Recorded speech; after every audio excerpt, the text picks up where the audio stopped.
Welcome, everyone. Come on in, get comfortable, and just gather round. Look at this beautiful space we're sitting in today.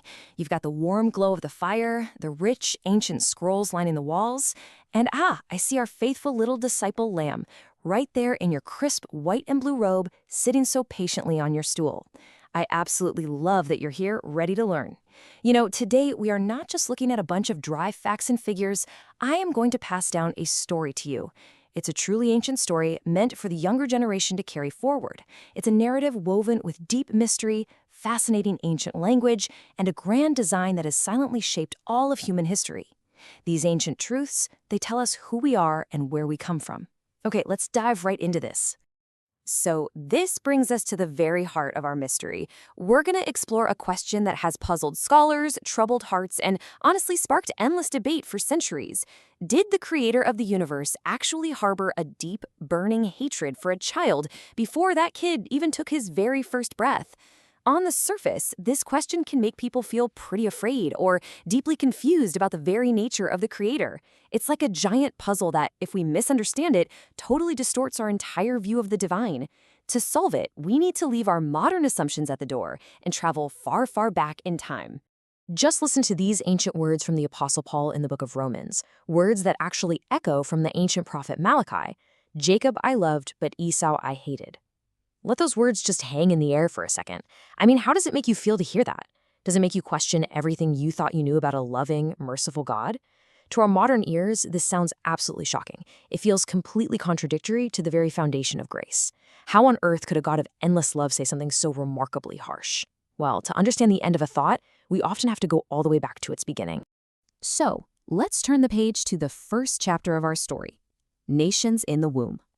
To figure out what the Apostle Paul was truly trying to say, we've got to journey all the way back to the very first book of the ancient texts, the book of Genesis.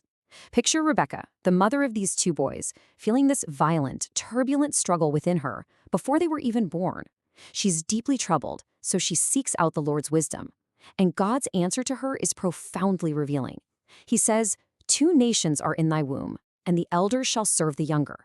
He was actually giving her a corporate prophecy. Now, what does that mean? Well, he wasn't talking about two little boys growing up and getting into petty arguments over toys. He was talking about millions of people who would eventually come from them over thousands of years. So, the absolutely crucial point here is this. In the ancient world, it was incredibly common for a single individual to stand as a representative, or a figurehead, for an entire group of people. Think of it like an ambassador to a foreign country, or, the captain of a sports team. When the captain speaks, they speak for the whole team. Jacob and Esau weren't just two brothers wrestling in the dirt. They were the living, breathing representations of two entire nations. Jacob stood for the nation of Israel, and Esau stood for the nation of Edom. God was basically choosing which nation he would work through to bring about his promises to the world. Which brings us to the next vital piece of the puzzle, the true meaning of hate. To fully grasp this, we have to prepare ourselves to learn a pretty fascinating linguistic twist. What's really interesting here is how ancient biblical idioms redefine everything for us. You see, the way we use words today isn't always the way the ancients used them. Just as the word awful used to mean worthy of awe, ancient idioms had their own unique rules. In ancient biblical text, the word hate very rarely meant a literal emotional malice or a burning animosity. Instead, it was actually a term of comparison. It meant to prefer one less than another, or to choose one person over another for a very specific purpose. It was all about selection for a task, not a measure of emotional affection. Let me show you exactly how this works using the words of Jesus himself. In the book of Matthew, Jesus tells his followers that whoever loves their father or mother more than him is not worthy of him. But over in the book of Luke, conveying the exact same teaching, he says that if anyone comes to him and does not hate their father and mother, they cannot be his disciple. Think about a loving family for a second. Warm, supportive, totally devoted to one another. Does Jesus, who perfectly kept the commandment to honor father and mother, want us to literally harbor burning hatred for those parents? Of course not. That would be completely absurd. He is brilliantly using that ancient idiom. To hate your parents in this context simply means you must love them less than you love God. We actually see this exact thing play out in Jacob's own life. Jacob had two wives, Rachel and Leah. The ancient text plainly tells us Jacob loved Rachel, but Leah was hated. Now, this brings up the painful cultural context of ancient marriages. Leah definitely felt the sting of being the less favored wife. Yet, hated didn't mean Jacob utterly despised Leah. It meant he simply preferred Rachel. And incredibly, God's ancient laws specifically protected the less preferred or hated wife. If the hated wife bore the firstborn son, the father was legally bound to honor that son's birthright. So you see, God fiercely protects those who are hated in this comparative sense. Now let's look at a part of the story that surprises a lot of people. God blessed Esau too. This is where the story takes a magnificent turn that completely shatters the misconception that God held malice toward Esau. If God literally hated Esau, we would totally expect to see Esau cursed and abandoned, right? But far from cursing Esau, God blessed him abundantly. In the book of Deuteronomy, God speaks to the Israelites as they travel through the wilderness. He issues a strict, uncompromising warning. He says, "Do not meddle with the descendants of Esau. Do not fight them. I will not give you even a foot's width of their land." Why? Because God himself gave the breathtaking, rugged, red rock territory of Mount Seir to Esau as a permanent inheritance. God was fiercely protective of Esau's home. And this brilliantly illustrates the depth of God's care. Look at this comparison, my little disciple lamb. Isn't it just wondrous? When God brought Israel into Canaan, he showed his love by helping them defeat the terrifying Anakim giants. These were massive, frightening warriors.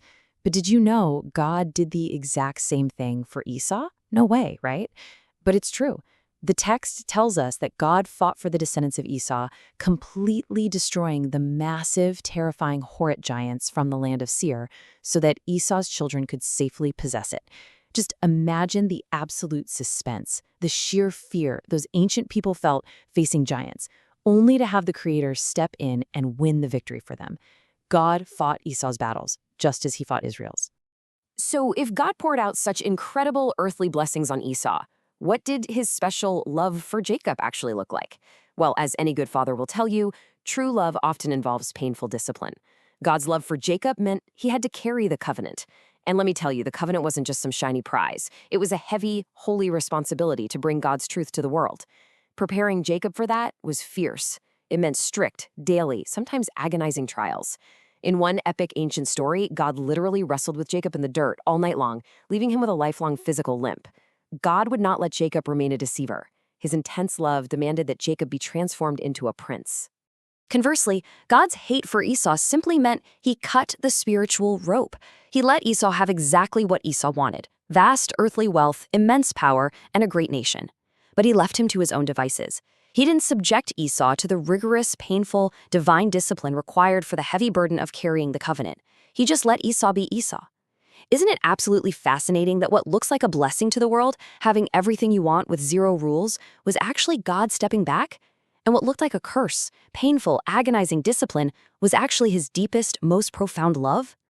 And that leads us down to Egypt. For the next chapter, the story of Pharaoh. This profound pattern of how God operates doesn't just stop with those two brothers. We traveled down into the grand, monument-filled empire of ancient Egypt. Just as Jacob and Esau were the living symbols of their nations, Pharaoh was the ultimate figurehead for Egypt. The ancient Egyptians viewed Pharaoh not just as a king, but as a literal living god on earth. He represented the heartbeat of the entire empire. So when the Apostle Paul talks about God raising up Pharaoh and hardening his heart, we have to remember our earlier lesson. Pharaoh stands in the place of the Egyptians. God is working on a grand international scale here. Listen to the awe-inspiring reason God gives for the plagues of Egypt. It wasn't merely to punish. In Exodus, God says, "And the Egyptians shall know that I am the Lord when I stretch forth my hand upon Egypt." This changes everything. It's a completely revolutionary idea. God didn't just want to deliver the enslaved Israelites. He was mercifully giving the captors undeniable, miraculous proof of who the true Creator really was. His goal was universal mercy, reaching out even to those who were brutally holding his people captive. God raised up Pharaoh and allowed his heart to grow stubborn to set a global stage. The plagues were massive, public demonstrations of God's supremacy over the false idols of Egypt. Imagine the absolute awe and terror of the Egyptians, witnessing the plagues, watching their mighty river turn to blood, and suddenly realizing that all their carved statues were completely lifeless and powerless. God displayed his immense power so that both the enslaved Israelites and the watching Egyptians could truly know him. He wanted the whole world to abandon their lifeless statues and turn toward the true, living source of life. Which brings us to our final page today, mercy for all the world. All of these threads we've been looking at are weaving together to form a magnificent, breathtaking tapestry that reveals the ultimate heart of God. When the Apostle Paul finally reaches the end of his profound thoughts on this matter in Romans chapter 11, he writes this triumphant conclusion: "For God has concluded them all in unbelief, that he might have mercy upon all." That is such a powerful statement. What does it actually mean to be concluded in unbelief?